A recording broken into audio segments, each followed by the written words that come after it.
Hey friends, Ernie with the Trader of Futures, and this is the Bitcoin Live and Let Die show. Today we're going to talk just a little about the shorts versus the longs, or the longs versus the shorts in Bitcoin on the exchanges. And typically, if the spread between the longs and the shorts widens, and so for instance, if there are many more shorts than longs, it presents a potential for Bitcoin's price to move up very quickly. So if a whale decides that they're going to pump this market up, by pumping it up and that extra number of shorts in the market may get burnt by that pump, they'll start closing their trades or going long. And then that will aid in the pump and thereby, moving the price up very quickly. And vice versa, if there are many more longs than shorts, you can bring it down faster. Over the past, the spread between shorts and longs had widened dramatically. For a very long time, it was fairly sedate, and the spread wasn't that big, and that's why we really weren't seeing any dramatic moves up or down. We did see a fairly sharp move down over the past few weeks, couple of weeks, and that has been profound. Now we're in a consolidation mode, and all of a sudden, in the last couple of days, the number of shorts increased dramatically and the number of longs decreased dramatically, widening that spread, making it vulnerable. I guess vulnerable is the wrong word. I would say that making it more likely that a whale or somebody else that's going to pump, or if people get really bullish for any reason, start pushing the price up, that would start creating a short squeeze situation, and Bitcoin could have a profound move up. Now, profound, that could be anywhere from 300 points to 1,000 points. We don't know. But the interesting thing now is that it doesn't appear to be acting that way. In fact, what appears to be happening is that we're continuing this consolidation and just going up and down, maybe go up or down another 200, 300 points, and then come back down. And what that is having and what that is doing essentially is it's starting to narrow that spread, sort of diminishing, not eliminating, but diminishing the possibility that we could have that short squeeze. So that's a really very, very interesting development. And I think that most people, they get excited, when they see something going potentially their way. They're thinking, oh, all we're going to do is wait for that pump. We're going to have a short squeeze. We're going to go to the moon. Not so fast, bucko. It appears as if the whales do not have the temerity. They do not have the will. They do not perhaps have the buying power or willingness to push the market up right now. And I have a theory about this. My theory generally goes something like this, that I believe before Bitcoin can go up in any kind of profound way, in other words, before it can realize that next elongated bubble move, that next huge bull run, before that can happen, there has to be certain conditions in place. For one, I think it goes without saying that we need regulatory action. And that regulatory action could be in the form of ETFs, other derivatives, changes in policy, changes in law. Those last two, I believe, are far less likely, but perhaps an ETF, maybe more futures products, any other kind of derivatives, those type of things that would happen would tend to attract institutional investors into Bitcoin. And if institutional investors came in, they would enact their kind of discipline and help prop the whole market up. We would have to also assume that there would be more reason for the institutional investors to come in, such as, new networks, new adoption, enterprises starting to adopt these distributed ledger technologies, decentralization becoming a bigger thing, and the whole market basically becoming more bullish on this type of news. But we're not really seeing that now. In the absence, and one of the reasons why the SEC is not making any of these moves and not creating new derivatives is because there is no institutional involvement and there is no stability in the market. There's nothing that they can hang their hat on or any confidence that they can protect consumers as well as create or maintain stable markets. And that's one of the reasons why they keep on pushing the ETFs off. They take in the proposals, they delay them, hoping that maybe something will change or something will develop, and then they'll see how things go, and then they don't, and then they decline the proposals. And this is becoming a pattern now. And they've now pushed some off into some future date. And I think that the same exact thing's going to happen if institutional investors don't come in. And now there's another possibility that for institutional investors to start investing. If I were an institutional investor and I looked at this price at 6,000, there's just no way that I would want to take the chance of investing anything substantial and taking any kind of stand because, well, I mean, Bitcoin could still drop a long ways. And why put money into something where you could easily have another 50 or 60 or 70% drop? They're waiting for the price to come down substantially before they make any solid stand. And so now we have this kind of chicken and the egg thing. The SEC is not going to do anything until institutional investors are more involved, creating that kind of liquidity and stability. Institutional investors aren't going to do anything until there's some regulatory certainty and or the prices come down to a price that they believe is palatable and they can make some money in the long run. So this really comes down to just one thing. If you take everything away like an algebraic equation, this cancel this, you're left with one thing: Bitcoin price must come down. So my theory then is that in order for Bitcoin price to go up, institutional investors, for them to get excited, they need it down there. In order for Bitcoin price to go up, the whales have got to let go and bring the price down. I don't see any way around it. Do not see any other possibility that in order for Bitcoin and DLT to survive, it must first die. And I don't just mean down a little bit. I mean, there must be blood and guts flowing in the street. Mayhem. A knife driven into the gut and twisted, preferably one with serrated edge, so that you can then cut into the ribs of Bitcoin and that'd probably do it. I think then we might have a chance. Impale Bitcoin, let the guts flow out. Create big mess. Then I think institutional investors will wake up and say, hey, we can take advantage of this. Let's do it. So that is my theory. What I'd like to know is what you think. So I'm going to go to the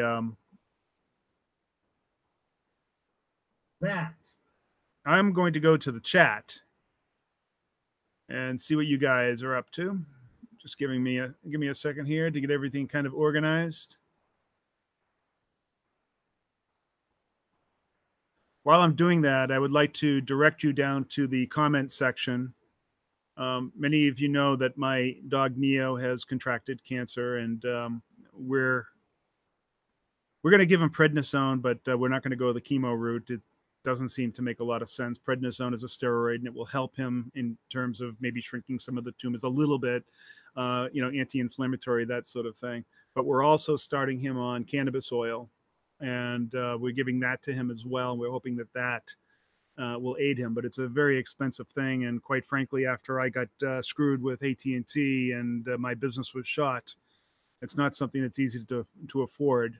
And if you are so kind to think of that, I have below a GoFundMe And anybody that can contribute anything, even $5, would be certainly appreciated. And all that money will go directly to purchasing cannabis oil, so that we can give it to him in the form of a suppository. And hopefully that may have a positive effect. I've seen many stories, and they're anecdotal, of course, but a lot of people, including people and pets, have actually gut cancer under control and actually got full remission from taking cannabis oil and CBD. So again, if you are so inclined, I would really appreciate that. Anyways, back on to your, and thank you very much if you are, if you want to do that. He's a great dog, only 2 years old. All right, so let's go back, and so Roger, Rogier, Ingrid, hopefully that answers your question. I mean, he's doing okay. He's sleeping a lot. The cannabis oil, we have enough to last for a week, and then after that, it's going to be tough.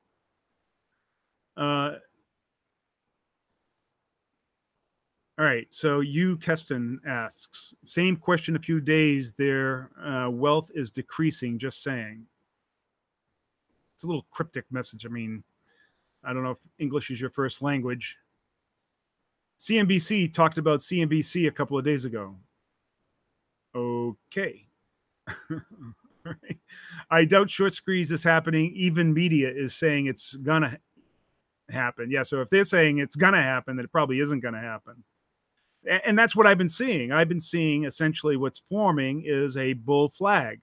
I mean, I'm sorry, a bear flag, and it's just going up and down, and that's grinding away at that short squeeze and then decreasing it. And as it decreases it, that increases the possibility that that bear flag that is forming to then reveal itself, and then Bitcoin will come down into that kind of death spiral that we all need and want. Maybe not all of us. All right. Rogier, Ingrid, can there be a FOMO like we need a similar bull run like in December? I don't think so. Just because of new hype constructed. There's no new hype. There's no new product. There's no new killer app. There's no new institutional involvement. There's nothing like that. So I don't see that happening. I just don't. I wonder what is different from what happened in December. Well, that's what's different. I mean, December was a completely different story. We had all of these lending coins and other scams and Ponzi schemes and pyramids that were just going out of control. And then the hype was unbelievable. And also the level of interest in the general public was heightened. Right now, none of that is occurring. So that's what's different. Institutional investors buy BTC at 3K. Maybe. Trattor Tuto. I don't know. That might be the place where they become very interested. I mean, I would be interested at that level. I'm interested at 4,000 all the way down to 1,000. Without institutional money, we can push it to 20K with a single hype in December. I wonder, no. Please, I would get that thought out of your head. That ain't going to happen. Just ain't. There's no way. Nick says institutional investor will invest when weekly RSI is at...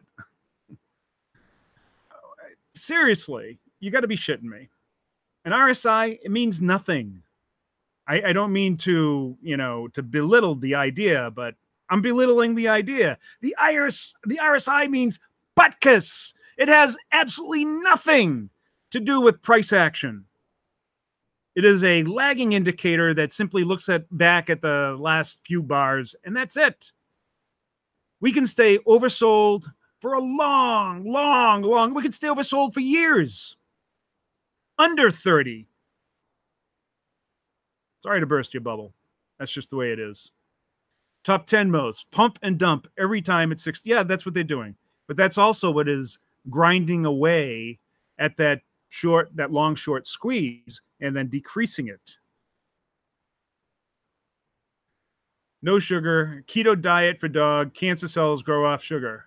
Well, he's not getting any sugar, and he is getting essentially a keto diet. We actually make his food for him, all meat and vegetables. And in fact, I'm on basically the same diet. Wish him well. and we'll find a donate button. Well, thank you very much. The link is actually below. That brings you to the GoFundMe. It's right below. It says "Help Neo Fight His Cancer." Thank you very much. Liam Shee, Ernie, sorry to learn about your dog. My condolences. Thank you very much. Scruff, hey, my silver longs are up nicely today. Did I get the bottom? That's a good question. Everybody wants to know if they got the bottom when they hit. No one knows. No one knows. But I like your strategy of buy on the daily, weekly, monthly, yearly low. That's a hard strategy to disagree with. Noon. High shot for vitamin C, good for the dog. I think that much of the vegetables that we're giving them are very high in vitamin C. So we'll see. Price stability, upside potential are more important than price declining far. Price stability, upside potential are more important. No, I agree, but that price stability isn't going to take hold until we have more institutional involvement, more liquidity, more discipline in this market. And I just don't feel that's going to happen until we get the institutions coming in, and then the institutions just don't have the appetite for coming in right now. Most investors, institutional in Pantera, came into their BTC fund after Bitcoin reached milestones like 500 or 1,000, not before. Yeah, but that was a long time ago. Now we're in a different story, but most institutional investors are not involved in Bitcoin. Those institutional investors are not what I would consider institutional investors. There may be some, a very minority, but by and large, if you consider institutional investors in the genre of like the broader market, there's virtually zero institutional investment. Do you know what level of shorts at the moment, please? And I'm going to go over that in just a bit. Donate so I can shove weed up my dog's ass.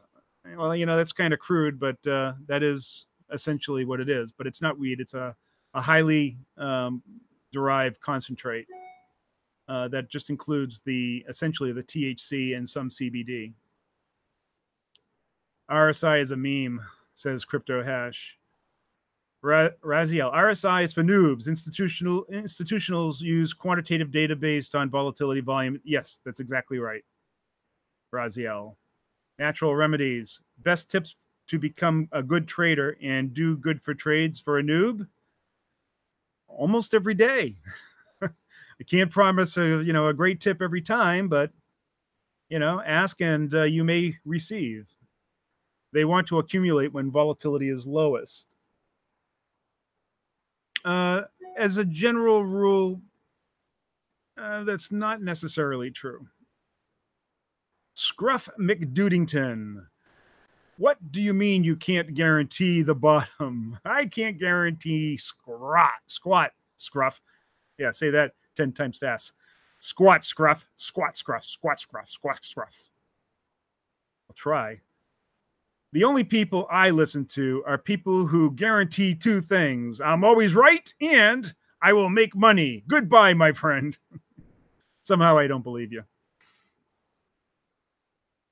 All eyes on me. Ernie, did you buy any BTC the other day when price was below 6K? No, I've already told people that I'm not interested in buying until we're in the 4,000s. That means below 5,000. Natural remedies. What should I focus on first and foremost as a new trader? Well, I would say that what you want to focus on first is gaining some education. And the type of education that I think will suit you best right now is gaining a philosophical view on trading. And the best way to do that is to start reading books by, I would recommend Nassim Taleb and his books, The Black Swan, that's one. Anti-Fragile, Systems That Gain from Disorder, that's two. And Fooled by Randomness, that's three. And his fourth book, Skin in the Game. Those will give you a philosophical underpinning of, how you should look at the world and how the world works in terms of trading and that sort of thing. The other thing I would do is you can get into a sim account, but sim accounts aren't that great. But, put some money into some Forex and trade micro so that you're not going to get burnt. Trade only on the extremes. Trying to employ a lot of the same philosophy and techniques that you're going to learn from those books. But ultimately, you need to develop a systematic approach, and you need to be able to develop a number of different strategies that aren't correlated with one another, and that's going to take some time. So you want to limp into this. Learn how to not lose money first. Learn the philosophy of capital preservation first, profits second. So it's a road, it's a path, and it's going to take some time. All right, we got Scruff back. What does Scruff have to say now? Ernie keeps telling you all 4,000 or lower. I'm listening and waiting. If it doesn't ever get there, there are 5,000 other opportunities. Note, Taleb is a must read. Good call, Ernie. Thank you, sir. I don't know who that is, but I'm hanging up on them. He asks, what if it never hits 4K, Ernie? Will you never reinvest back in Bitcoin and miss the boat? I guess. Then I will be wrong. Then I will have to reevaluate. Never is a long time, so there's never a never. I would reevaluate, and I would have to wait and see whether or not there's going to be that regulatory stuff, those additional derivatives coming in and institutions coming in make for more stable markets. I'd have to look at the technology and see how it's being adopted across the board with enterprises. There's a wide range of things that I base my decision, my fundamental analysis on. Oh yeah. By the way, natural remedies. My view is that volume profile is superior to virtually any of the trading indicators, and taking the whole a bigger methodology that 80% fundamental analysis in order to develop a bias, either bullish or bearish, is absolutely necessary. Then the rest is technicals. The technicals should model your fundamental analysis, the edge that you discover, and then use those technicals to unfold that edge and then take advantage of it.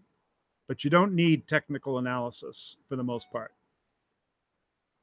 Truth Clown, those 4 books are outstanding, Ernie. Recommend them to my wife. We are both reading them. Very good.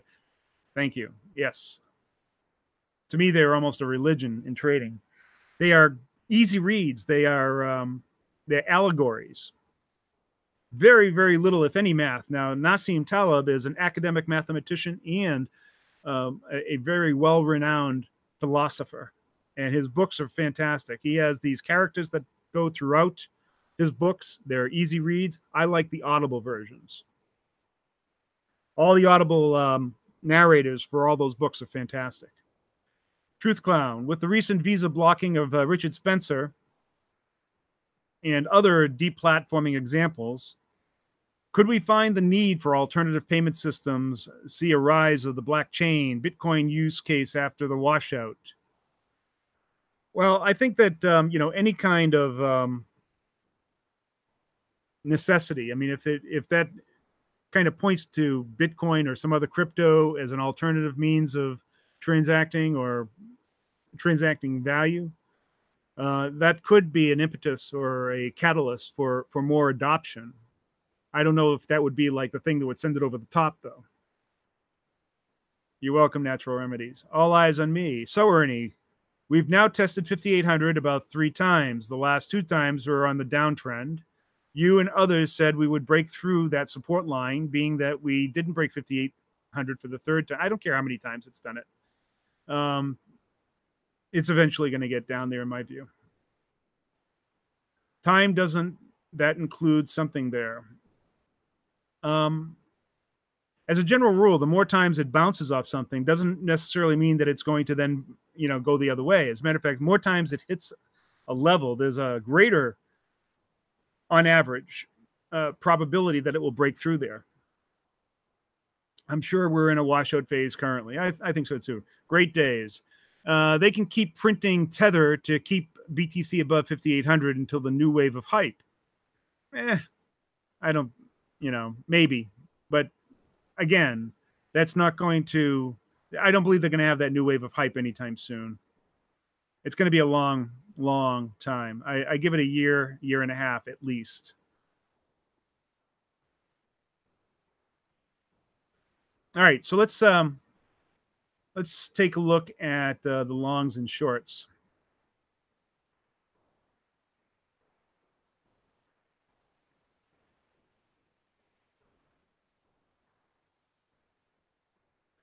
So what we're looking at here right now are Bitcoin longs. I'm sorry, Bitcoin shorts. And when they're high, there's a higher probability of a short squeeze being enacted because they're more vulnerable, because there are more shorts out on the order book waiting there and or had been taken. And if we go against those shorts, then there's going to be a point where they'll crack.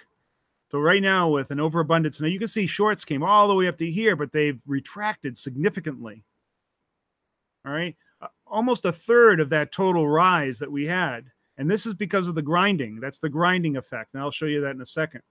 Now let's take a look at the longs.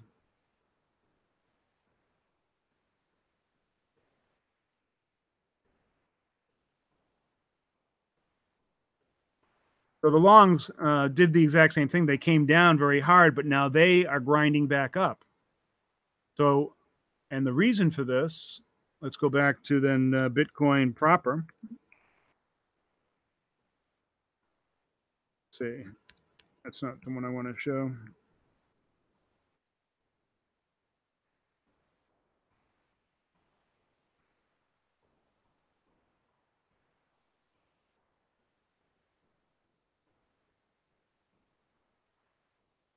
So we have this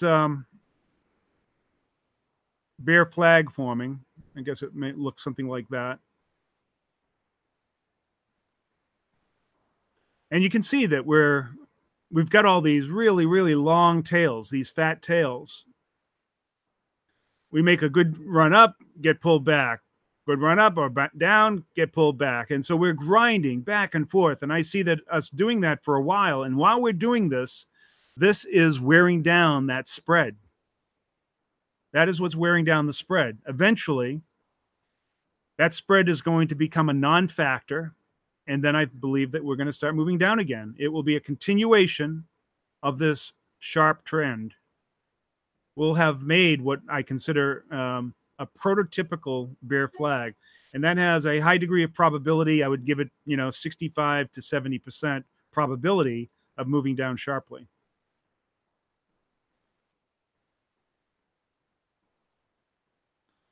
Great days. They can keep printing. Okay, we already read that. John J. Hurley. When Bitcoin declines, it's more so for the alts. Any worthwhile buys at all, like Neo? No, and I'll maybe in a little bit.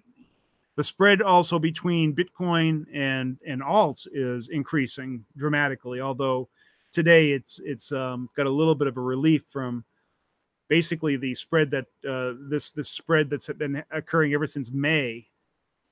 And there's a huge rotation from alts back into Bitcoin. And we can look at that. Hold on.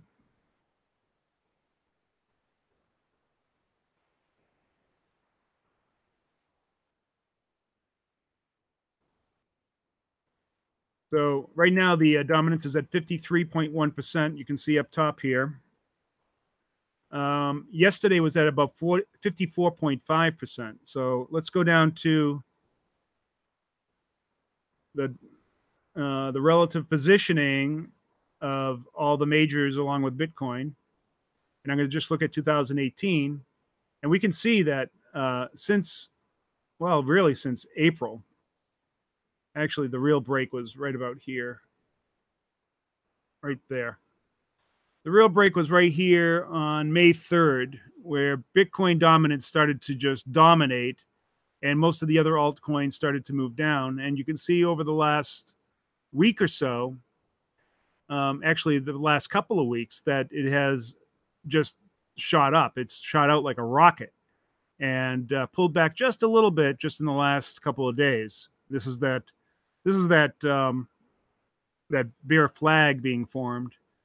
But the dominance on Bitcoin, that may go as high as 60. I don't know. I really don't know. But the rotation is very clear, out of alts and into Bitcoin. Now, one might think that, well, maybe that's an indication that Bitcoin will be going up. I don't think so.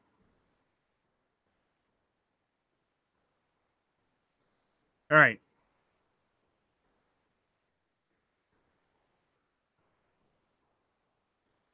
Pathalot, Ernie, do you think that this level that got tested so many times is supposed to give up so soon?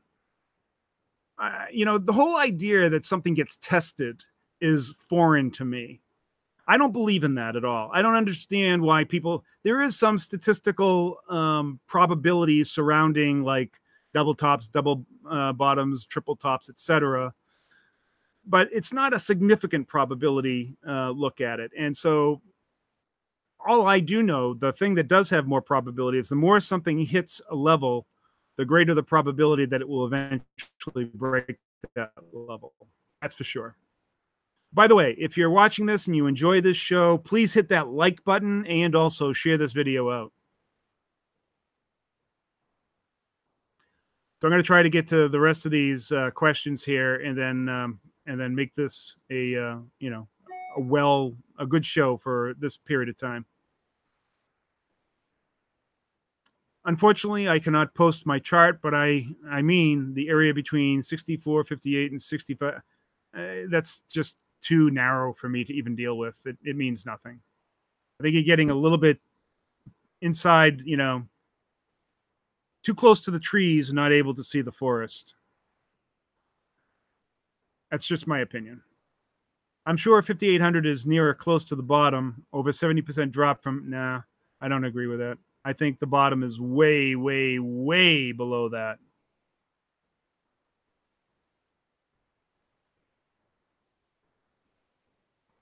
I don't have to evaluate soon at all. I mean, something significant would have to happen.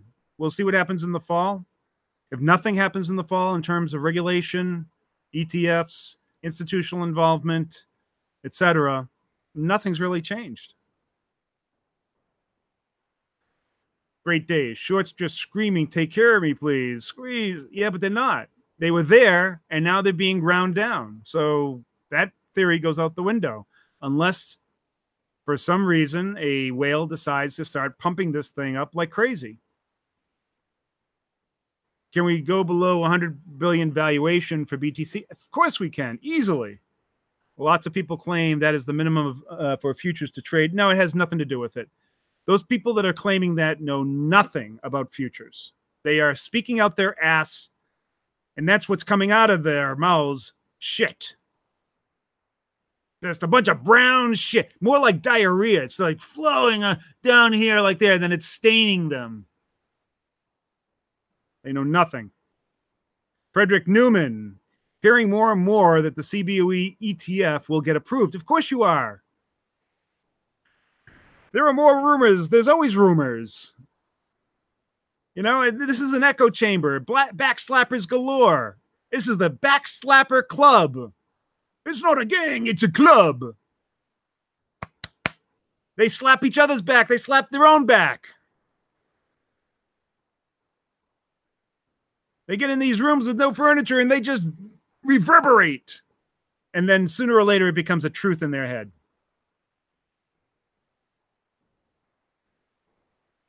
Unequivocally, yeah. It's probably the only time they ever used a 5-syllable word. Unequivocally. Oh, 6 syllables. How can you prove that the bottom is way, way, way, way lower? When it happens, that's how I can prove it. Yes, the diarrhea reference was right on. Thank you, Maximus. RHB 30,001. Short squeeze coming. That's what I'm hearing. Of course. You are in the echo chamber coming from insiders. You don't know any friggin' insiders, Frederick Newman. You know no friggin' insiders. I know it for a fact that you know no insiders, and no insiders know anything anyways. Man, insiders, please. I agree. If no fundamental change in the fall, price will go lower. There will be clarity soon, though, Ernie. Make sure you have a strategy ready to accumulate at the diarrhea futures.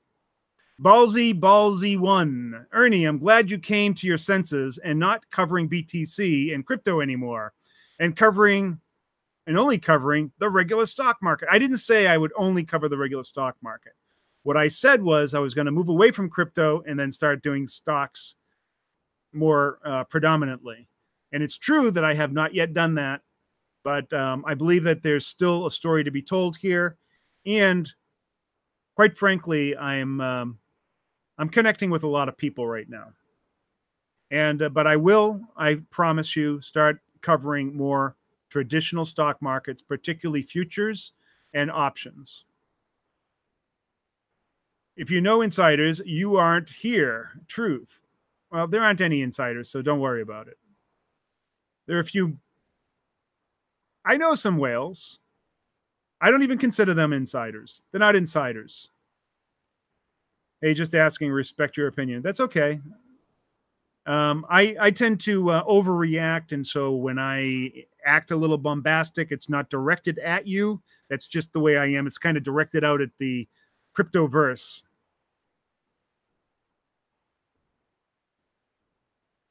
Ooh, Bitcoin pumped $40. Let's all go long then. Move away from crypto. Double down on crypto.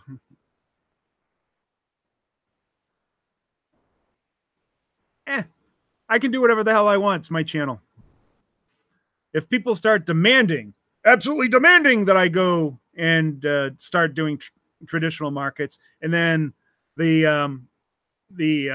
audience starts building tremendously, yeah, I'll go that way. Absolutely. But until that happens, I'm interested in building my channel back up. All right, and maybe that is the formula. I don't know, but for now, we'll talk about this stuff. I will be introducing traditional concepts. Actually, all the concepts that I'm bringing in here can be used for traditional markets as well as they can for crypto. I don't view them any differently. They're all markets filled with people and money. They buy shit, they sell shit.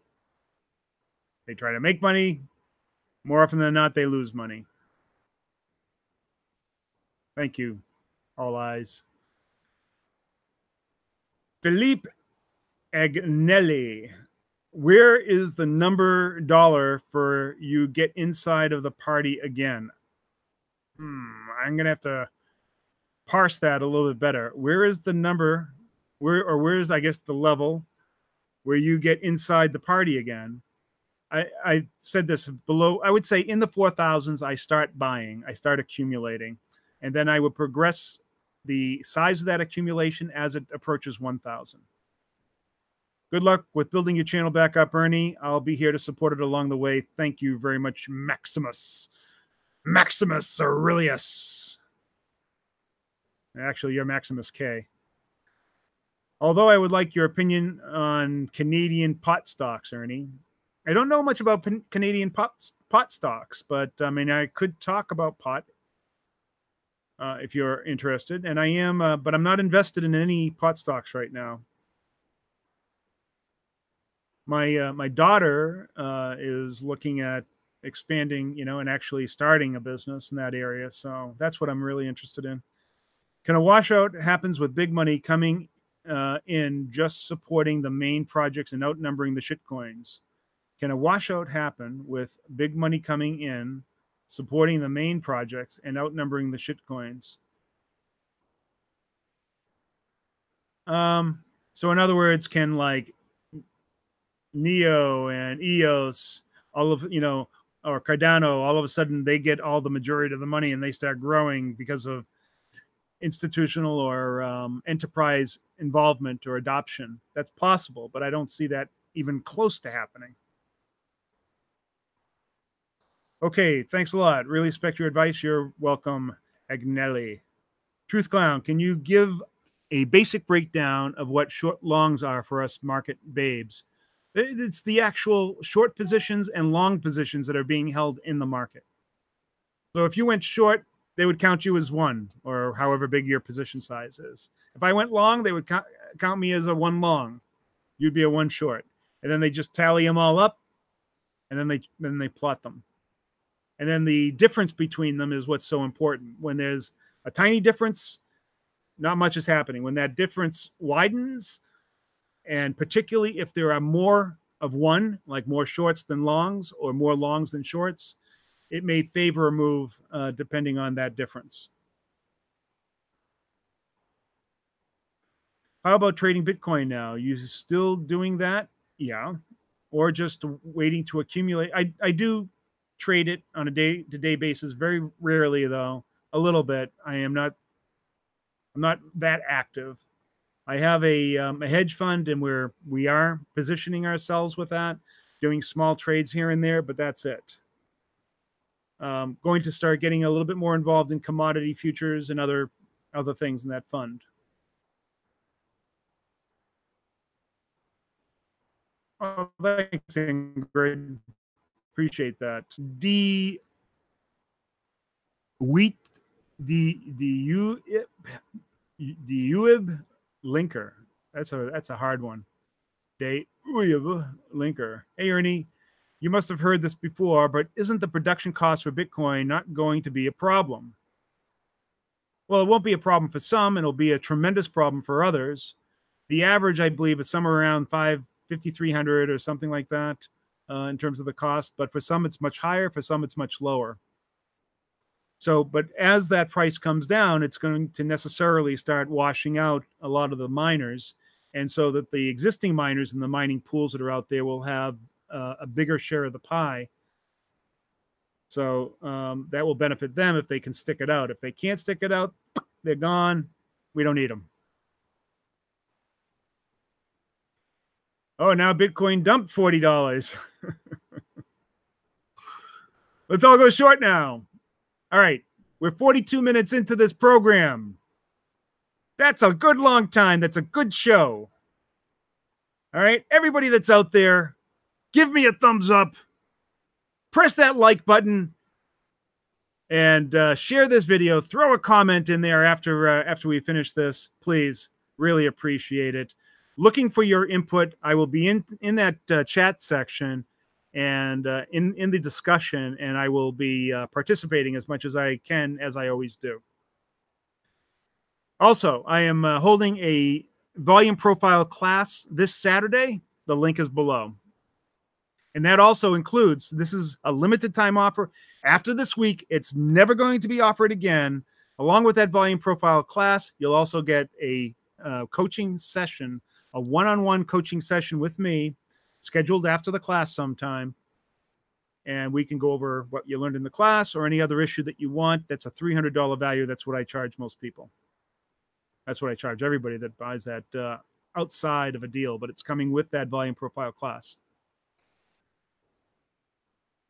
But if miners move out, doesn't this mean game over? No. There's a lot of miners. A lot of them will move out. A lot of them will stay. Some of them will stay that can afford to stay and their cost of doing business will drop because they'll be making more money. They'll have a bigger piece of the pie. Great days. News on Bitcoin ETN and any good? U.S. investors can now invest in a fully regulated Bitcoin ETN in Bitcoinist. I have not heard that. I would love a link. Send it to me. I'll look it up. Thumbs up if you like the RSI. Smash the likes, people. Smash them! Thanks, Maximus. Until next time. Okay, I'm just going to try to get through these last few comments and then get out of here. Could you tell us what volume graph you use on TradeView? I use the volume profile on the side. I use the whole chart view. And you'll see that quite often in my charts.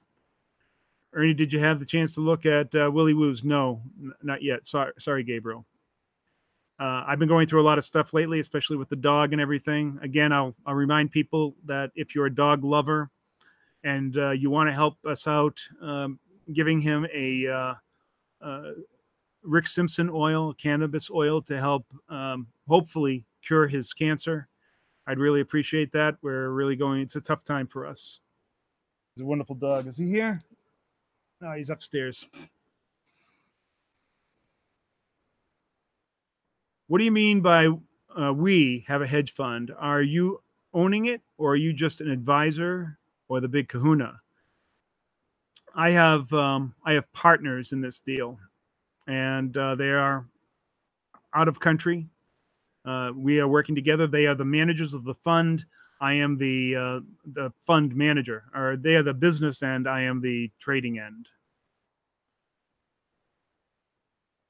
How much do I give the Turkish lira? I haven't really thought much about it. Sorry. All right. Well, thank you all. Thank you very much. And we'll see you tomorrow. Same time. Tell your friends about it. Share these videos. Love you all. Thank you. And we'll see you next video. Take care.